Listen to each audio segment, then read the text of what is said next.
días. Bienvenidos and welcome. My name is Miguel Lopez. I'm the host, owner of Con Ganas LLC. I almost couldn't say it myself. So for those of you who don't know, Con Ganas is two words put together. Loosely means to do something with want, intent, purpose. When I started my business late last year, I didn't want to just call it Lopez Consulting, Lopez LLC. So I went with something that as a kid, my mom, I would throw a chancla at me or yell at me or, mijo, pero hazlo con ganas, but to do it with intent. So that's where the name comes from. Café con Miguel comes from when I landed at Lone Star College back in 2017. There was a lot of people I really didn't know. I was connected with a lot of people, but I didn't know them. So I started reaching out to them to sit down, have a cup of coffee, and when I would send out the invite, the subject would be Coffee with Miguel. In Spanish, Café con Miguel. There's a lot of Spanish you're going to learn today. So fast forward, I wanted to implement that, and not just for myself, but to give friends, business owners, entrepreneurs, an opportunity to meet with others. Hopefully you met someone you didn't know this morning. If you didn't, you're not networking. Networking is one of those words that's overused. I don't like it. It goes right up there with pivot. I'm tired of hearing the word pivot. I am. Networking is one letter away from not working. You can go to all these cool little things that cool kids say you got to be there. But if you're hanging out with the same people, you're not networking. You're just hanging out with your friends. Nothing wrong with friends. But don't lie to yourself, don't lie to your family or your business. Go network. What else do I need to say? Come on in, Carolyn. Everybody say hi to Carolyn. Before I go on, I want to thank my friends with the Sam Houston SBDC, the Small Business Development Center. And real quick, I'm going to introduce you to Miss Rhonda Ellisor. She's the director for Sam Houston SBDC. Real quick. Thank you, Miguel. And we are so excited to have y'all here at Sam Houston State University, and we're so happy to have Miguel on our team. We actually have hired him to help us with our clients down here at the Woodlands and getting our brand out there, letting people know that Sam Houston State University is the Small Business Development Center now. So we will be doing more of this with Miguel, and we just want you to stay tuned and see what we have coming. I want to introduce Alan Goodwin and Drew Chance. These are our two advisors that are officed here, and myself as well. We can help you with any aspect of your business. We're funded through a federal grant with the SBA, the Small Business Administration, so we're able to offer our services for free. And then we have specialists like Miguel that we can refer you to, also at no cost at this time until the end of September. So please feel free to reach out. Drew has an extensive background in owning his own businesses, and Alan has an extensive background in banking and lending and real estate, as well as starting businesses. So we're here to help. If anyone needs help, please let us know. That's our phone number, and then we have little cards on the table with the QR code that you can sign up if you're interested. Miguel, thank you for being here, and we love Hello Woodlands and so excited to hear what they have to say today. Thank you, Rhonda. Yeah, so, this may not make sense to probably all of you in the room. I have my own business, right? Business coach, business consultant, you're a small business champion. But I'm here to tell you, use the SBDC. It's free. Your tax dollars already paid for it. If you don't use them, shame on you. Don't know what to tell you. After September, I'm still going to point you to the SBDC, but I'm also going to encourage you to hire me. But right now, you can work with the SBDC at no cost, so please take advantage of that. And I know several of you in here already work with them, so good for you. I have the distinct pleasure, and I'm going to tell you a little bit about them before they come up here. So, Hello Woodlands, I met them 6 years ago. In the elevator, actually. She had blue hair at the time. You did, right? You did? She did. I used to live at one of the apartments here in the Woodlands, and I looked over, I was in the gym, see someone on the treadmill at some crazy incline, going at some crazy speed, but I saw the blue hair. And I followed Hello Woodlands, so I recognized the hair. And she went to the elevator, I ran to the elevator like a little stalker. It's like, excuse me, Hello Woodlands? Like, yep, who are you? I gave my little elevator pitch that we all should know, right? And chatted. Luckily, she didn't view me as a crazy person. We had coffee a couple weeks later, and kind of been besties ever since. Along the way, I got to meet Rod, her husband. It's a neat story. She's a native Houstonian, pastor's daughter, has been a writer, an author, a speaker, has a digital marketing background. In fact, she might not tell you, but I'll tell you this. They accomplished in 2 years what they were trying to do in 5 years. So here they are 6 years later, right? So how did Hello Woodlands come to be? Husband and wife, by the way, they've been together 12 years, married 11. Rod is the proud Puerto Rican. He's, like the way I said that? He graduated from Valley Forge Military Academy. He retired from the Department of Justice in 2018 to come full-time to Hello Woodlands. They're self-taught, or I'm sorry, he's self-taught with the cameras, the videos, all that. Miss Jennifer has that digital marketing background. So about 6 years ago, they're driving through the Woodlands, and they ran across 3 different events that they didn't know anything about. And how come we don't know about this? They also couldn't find the bus schedule to get down to Houston. And if you don't know Jen, she's kind of driven a little bit. And so they started a Facebook page. And 6-9 months later, it's like, can't keep up with it. Website was born, and Hello Woodlands took off. They have over 1 million subscribers every month. Million. Wow. Can't even count that many zeros, but they have that. A lot of people follow them. I think most of us in here follow them. If you don't, I encourage you to. I will be advertising with them, and I'm very happy to be doing that. And please welcome them, because we're going to sit down and have a little conversation with Jen and Rod.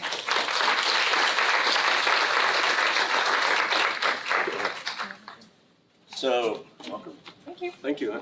Thanks for having us. So, am I correct? This is the first time you sit down like this? Yes, except being with family, So, I don't know if y'all saw the little video we did to kind of tease this program, but he was not acting. He really did not want to do it. Sure. So, let me just go back. So, you started Hello Woodlands, right? So, you went home when you couldn't find those events, whatnot. What made you say, okay, let's just start this? And where did the name come from? Rod was upset that he couldn't find the bus schedule. We kept on complaining and complaining and complaining that, no one's doing social media marketing right, no one's doing social media in the Woodlands, we don't know about these events. It kept on happening. I'm like, being in digital marketing and doing a huge event promotions all across the Houston area, I'm like, let's show what we can do. So just out of frustration, we started the Facebook page, and I was like, well, maybe in 5 years we'll have 15,000 followers. I'm like, maybe, maybe it'll be a lead generation to our digital marketing business. If y'all don't know my background, I've been an influencer on YouTube and social media. I helped businesses with other businesses create campaigns just like this, creating a Facebook page, creating social media pages just to get some buzz for their business, from augmented reality to oil and gas to jewelry in China to everything. So I've done a lot of campaigns over the last 10 years, 12 years. And so it was just kind of like, let's just do this for the community and give back. It'll be this nice little Facebook page, and we'll just, we're looking it up anyway, so why don't we just throw it on Facebook and see what happens. So, as a business owner, you saw a void. Yes. Saw a need, right? There was, Filled it. So, at what point did you think, okay, I need to turn this into a revenue generating? So I like to monetize everything. It's kind of just how I'm wired. If you do it, you monetize it. We just thought, I'm like, maybe because we're doing the event promotion so well on Facebook, maybe we'll just, as we grow and stuff like that, maybe we'll get advertisers, or maybe the events will eventually pay us, since we're doing it all for free right now. And, it just took off and so being able to have a website to be able to fund all that and so I had as a YouTuber, I was really great on getting viral campaigns, but I didn't quite understand how to monetize it. Really good, successfully viral campaigns, but the money wasn't there. But then working with digital marketing firms, I learned really how to do social media ads and how to do all those things. And so thankfully, and just by stalking other websites and seeing how they monetize things and just learning everything on YouTube, honestly, yeah, it just came a point that like, this could be actually a real thing that we could get traction. But the whole thing is you first have to build a community and something worthwhile to actually monetize it. Some people do it the other way around, but that's not how I wanted to do it. So. I'm gonna ask him questions so he doesn't feel left out. And just if I may add, in the beginning, I did not look at it as a business, I just want to get the bus schedule. So, and it's like, I kept talking about and complaining, but I was working a lot of hours, so I was not really thinking about a second job or a business. I was just, wanting to learn and know what was happening in the community. And, but by all means, I did not look at it or think about it as a business at all. So what was the question? Yeah, so, did you ever get your bus schedule? Oh, I finally did, yeah, actually. Yeah, I finally did. And they redid the website too. Because I complained actually in public, they went ahead and redid their scheduling, setting, and the way they went about it, like on social media and all that stuff, so. So when Jen said, hey, I'm gonna do this, you're still working down in Houston. Right, full-time. So, you think she was crazy, or It was kind of hectic, and I'll be honest, I did not understand a lot of the things, I was so busy with my job that, I kept listening to her, but not paying attention, a big difference there. So, This is why I'm sitting in between them. from there, it's like, she needed certain things, and the things that I knew from my employment, with digital recording and all that stuff, so I started pitching in part-time, but it kept getting kind of more complicated and more time-consuming.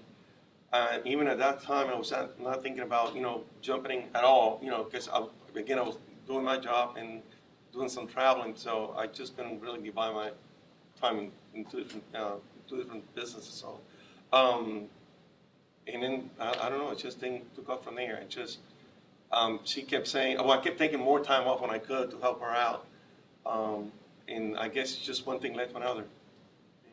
I think the time came when I found out that I could retire early, so we talked about it, and one day I get a call from her and say, I think it's time for you to quit, So, I really need your help. yeah, and I was thinking like, wow, You can't so do it. it was a shocking thing because I was doing, something for so long and that I really liked, but, this is part of my responsibility too, to help her out. Sure. I felt.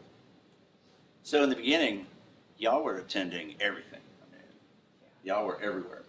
And that was a crazy thing. Yeah. Yeah, So everything. at what point did y'all decide, hey, we can't do this, or?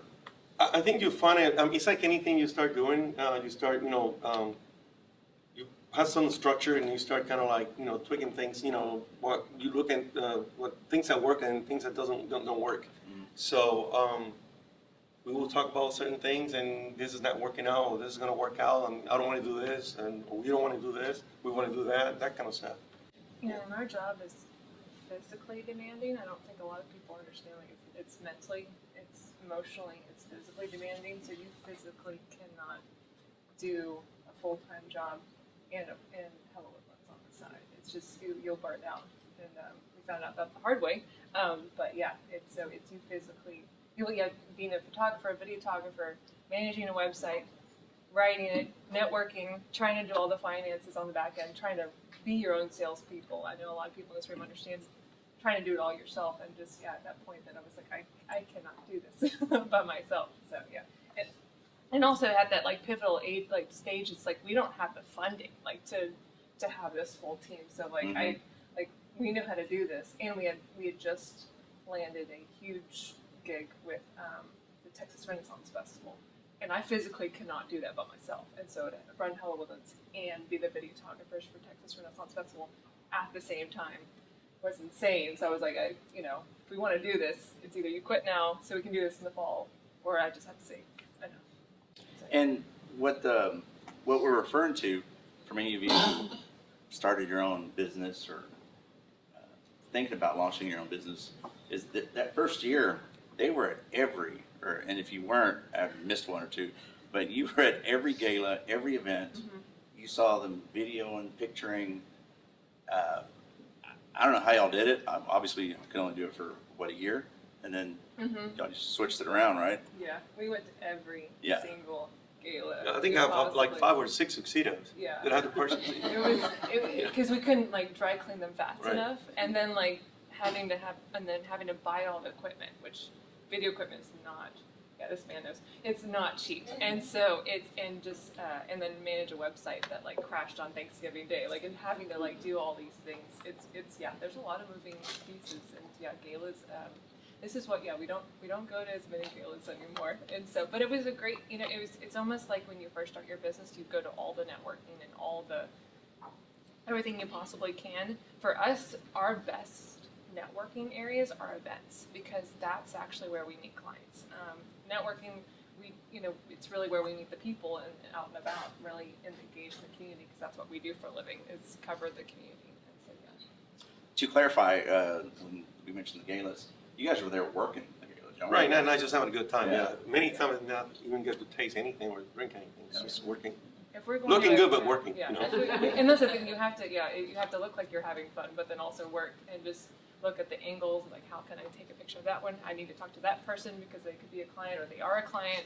I want to make sure to take a picture of them, and so you're on for like 3 hours. So it is pretty exhausting. It's a lot of fun, but if you've ever worked in the event industry, it is very stressful if you don't do it right. So yeah, so it's about getting those key moments. So y'all been married 11 years. This has been 6 years. Right. And y'all never And had a change. fight. Oh, plenty fights. Yeah.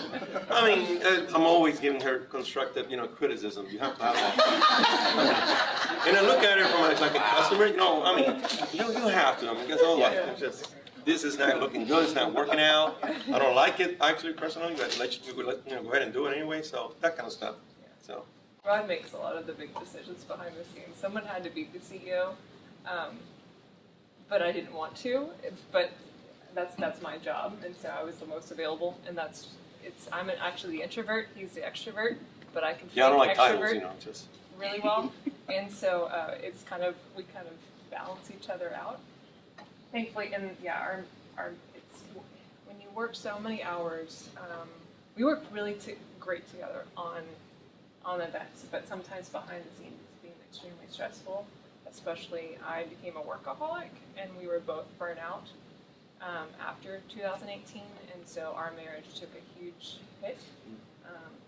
We almost got a divorce. And thankfully, we have so many specialists, and just refusing, just like a business, like you refuse to quit. Like I'm like, we're not getting divorced. We're gonna get through this. Like I don't care if we hate each other today. And like even at events, like we're just gonna get this done. And then it's amazing how just like consistency, just plowing through the bad times and just really focusing on gratitude, and really not giving up. So divorce was not an option. Giving up is not an option, no matter what happened. And it's really through the tough times of really. A lot of things come behind the scenes, and people don't treat you well, or people try to take your business down or something like that. And so through those tough times, it really made our marriage stronger, and having just great friends like you. So. Well, however, at one time, if I may, I did say, I'm not doing Hello Woodlands. I quit. Yeah. We quit several times. I'm going to stick with my job. I'm not doing this anymore. How'd that work out? Not well, actually. I think I almost ended up walking home. I think we were doing something again. So Yeah. I think I ended up, yeah. That was an option. So, yeah. we overcame that. Pulled out the bus schedule and got it right home? It was after work, so I was really working for it, so I had no choice. So during the pandemic, how did that affect y'all? Or did it? So, at first, I was like, oh, now we're at home, we get to work from home, and I was like, oh my gosh, all the events are gone. I was like, that was, events were 50% of our income, so very soon after it wasn't like Harvey, where you do breaking news for a straight week, and then you move back into business mode. It kept on going, and it kept on going. And not only, so the ridiculous business model about news and media is we still have to work just as hard, even if we're not getting paid. And so the news gets crazy. So you're working 3 times as hard, but the income is not coming in. And so the mental health aspect and just having to, so not having half the income. So thankfully we deleted like so many of our expenses. I'm like, we don't need this, we don't need this. So I'm like, we have a small but mighty team is what I like to say. And so that was really fortunate. We have some great advertisers that were so supportive, and we found a way to still support them and still be able, I'm like, how can we had to get really creative really fast. I'm like, how can we not, because you don't want to advertise things whenever you're in a pandemic or a natural disaster. You want to be, how you do everything has to change, because you don't want to seem insensitive, because you don't want to be promoting things while you're having a worldwide pandemic. And so crafting, how to tell those stories, how to still get exposures, because our clients just needed to make money just like we did.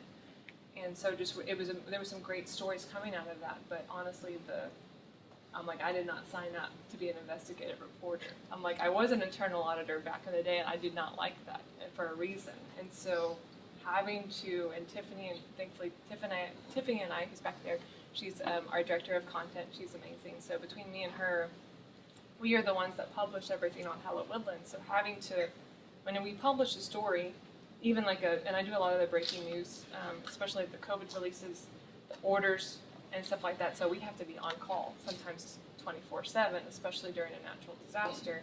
And you have to not only read the press release, read it again. So you're absorbing this content at least 4 to 5 times before you publish it. So the mental health was really difficult. Not having income was really difficult. I suffer from anxiety and depression. So if you put that on top of it, it's just, so it was really a struggle sometimes. And just, I wanted to quit every day. And so, but we were the source that is unbiased. We don't accept political funding. I was like, we're the only ones that actually are unbiased. I'm like, we have to keep on doing this, even if it's just this little bit of just sharing news. I'm like, so it just really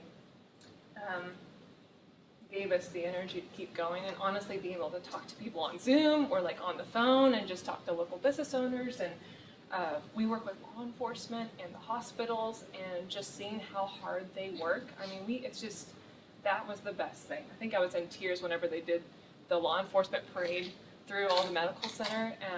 It was one of the first events we could do back. I was just in tears because they're just so amazing.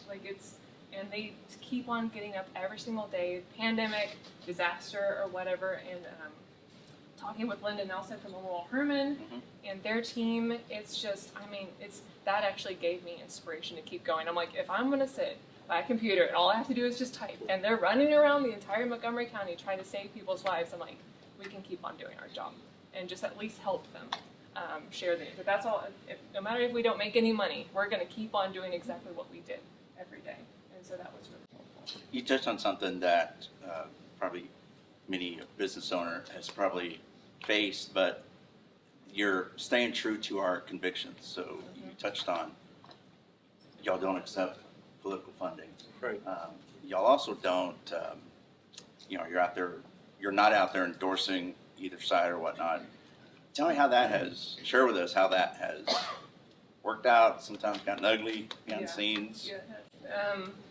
That was the best decision we've ever made, is not accepting political funding. It's not, so we do voter awareness, so it doesn't mean that we don't believe in the system. We very much support the officials and getting the messages out.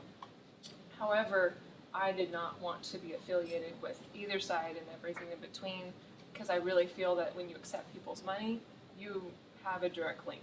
There is some type of influence, as we've seen with other news sources on a mass scale, as we've seen the last couple of years. And it is not a good world sometimes behind the scenes in politics, as we all know. And so I didn't want to have anything to do with it. I didn't want to cover it. Rod and I we are not allowed to even show up at a campaign unless everyone has been invited. Like the chamber does the whistle stops tour where they invite all the people and they show up. We're allowed to do something like that, but either side we're not allowed to show up. When I first started telling people that, I'm like, no, we're not taking political funding. So since the very beginning, I put together the advertising formats and stuff like that and tried to do the samples. I'm like, no political funding, no MLMs. It has to be family friendly, all the things. Not all the politicians were really excited about that. I sat down with several of them. Most of them were very nice and gracious, and I told them, if you have news, if you're elected to office, we're more than happy to help you. Some of them were not happy with me, so much that we were at a gala, actually, and one of them came and confronted me behind the scenes and got in my face and got really ugly and said, how dare you do not take our money. You will fail. We will make sure you will fail. And you're done. I was like, well, that's really nice. I was like, game on.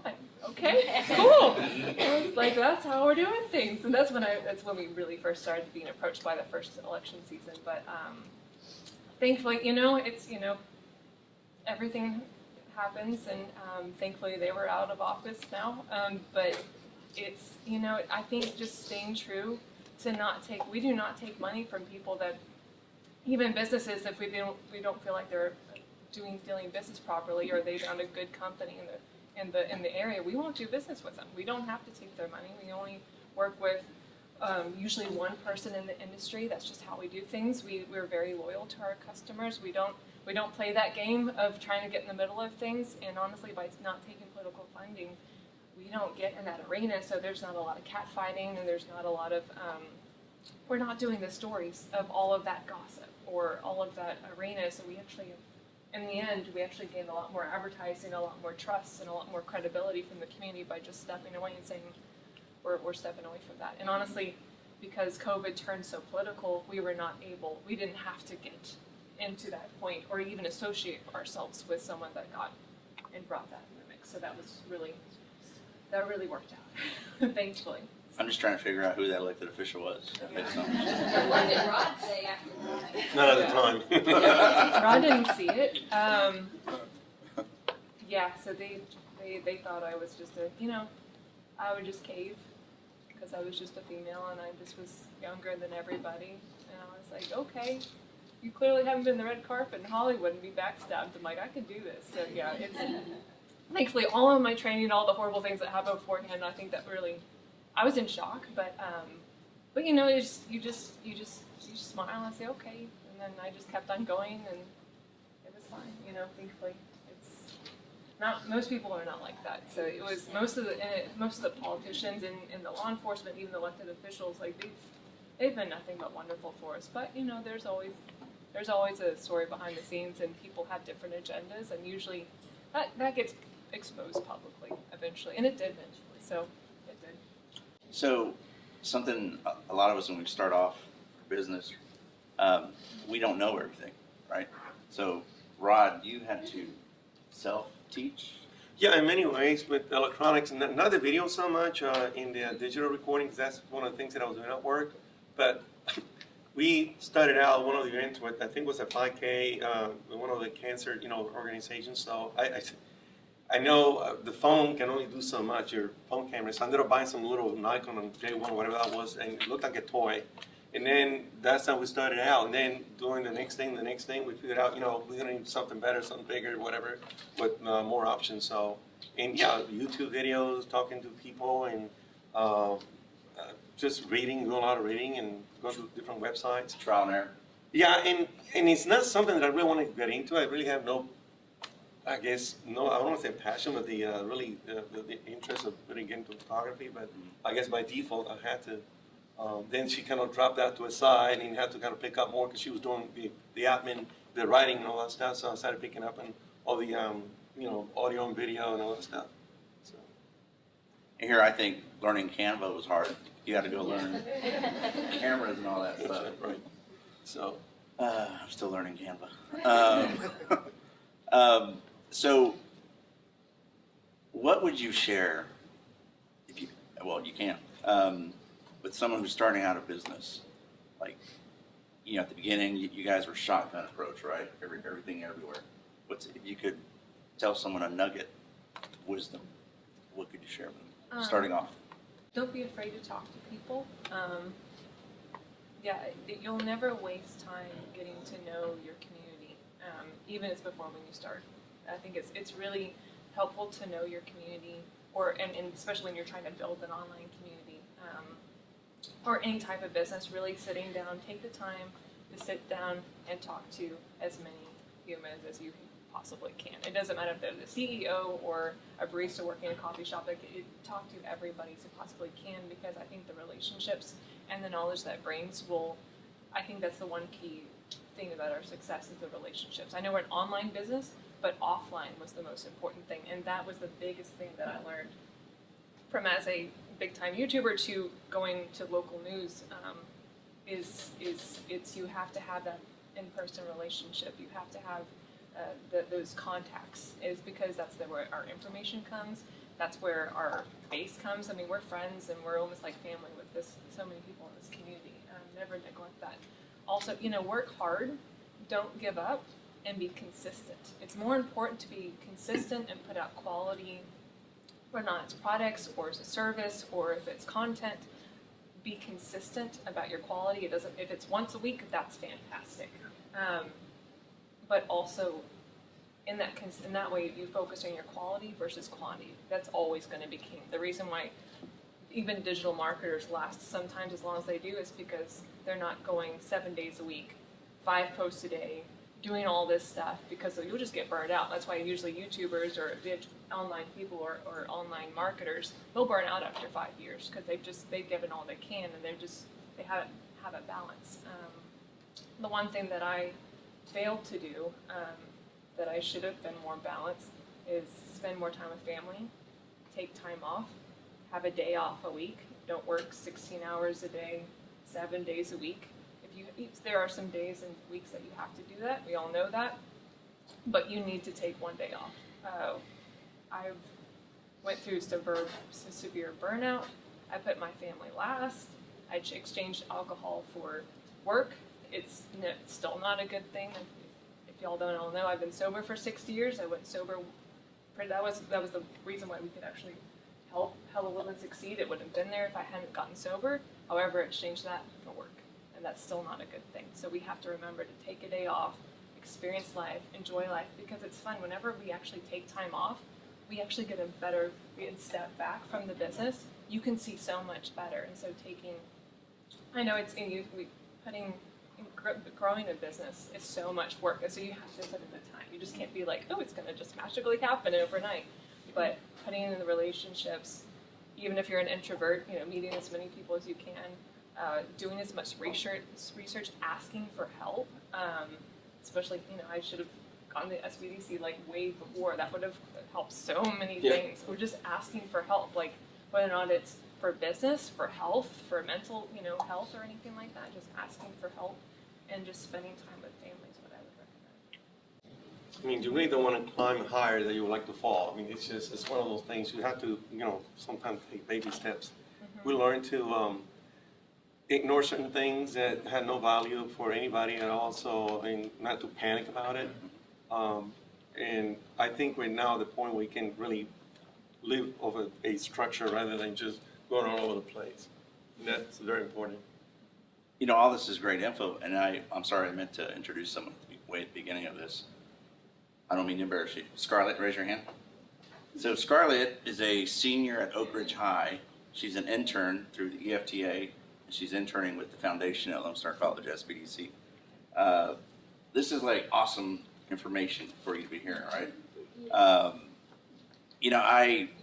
I talk to business owners all the time, and there's a lot of dreams, a lot of passion that comes with what customers are doing, including myself when I started my thing late last year. I'm all for, I'm that guy that'll kick that door down to go do something. It's not always pleasant what's on the other side of that door, right? But I've been very fortunate that things have worked out. And I'm all for encouraging folks to believe in themselves and, go get it and whatnot. Former Marine, by the way, in case you don't know that about me. But I've learned along the way to, yes, believe in yourself, but also know your limitations. We can go. You said it yourself, you end up working 16 hours a day.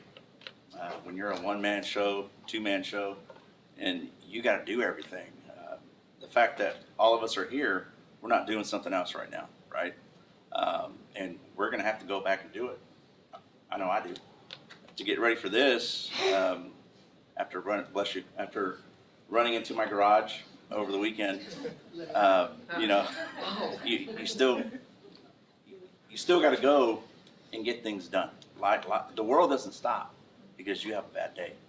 It just doesn't. And as a business owner, it really doesn't stop. It tends to speed up, actually. And I was going somewhere with that. So what happens when you hit a garage. So, PSA, make sure your garage is all the way up before you back out. And what I learned from that is, Slow down. yes, I was inside. I was inside, but yes, is be present. I'm just running around, my head cut off, because I got to go here, got to go there, got to pick up this, got to get that. I was supposed to go to a retreat this week. I'm not going. I need to slow down and take care of some things. That's what, and that's what, so Constance McDurdy and her husband, they own Wine and Food Week. And this year was the first year that, after COVID, that they've had the full week. But it's also the first year that they shared their story. And that's the one thing she said, she's like, we used to run around, do everything. We have like 7 events in like 7 days and all these things like all around the Houston area. And she's, this year I'm going to be present. She's like, this year I'm going to enjoy every moment. She's like, I'm really going to soak it in. I'm going to take time to look around, hug people, really, really enjoy every part of it. So it was a great, present. Yeah, no, and all kidding aside, it's unfortunate that it's going to cost me upwards around $3,000 for me to realize, slow the hell down. I don't need to go to this retreat. I felt like I had to. I don't have to. I make my own schedule. I don't get an extra bonus or an attaboy for going to it, so I'm not going to that. So I encourage all of you, whether you own your business or you work at a business, slow down. It's another unfortunate thing is it took a worldwide pandemic, right, for most of us to get a flicker on the forehead. The reset button, right? Yeah. Back when it started, I'll never forget this. Miss Nicole, she and I used to work right down the hallway from each other. I'll never forget, everybody was joking around with the, see you after spring break, we come back. If you think back, everybody was still joking about the pandemic. It's not going to happen here. Well, we didn't see each other for another 6 months or whatever that was, right? It took getting shut down for most of us to reset. Any last words of wisdom? No, I want to say Tiffany again, because she's a big, support for what we do. She's almost like a. I can't take any credit for the beginning of the business or how successful they've been. But you will take credit. She can take since that now, But she's amazing. I mean, she's really, really Tiffany amazing. actually, so I interviewed her when she was running her small business, and then I kept on. We were at a networking event. I was like, I really need to hire somebody. I was like, I need help. I was like, She's like, well, I'm available. I'm like, don't even lie to me. I'm like, that's not even funny. I'm like, you're awesome. Like, you're not available. And she's like, yes, I am. And so yeah, it's our team is amazing. The people that we work with is amazing.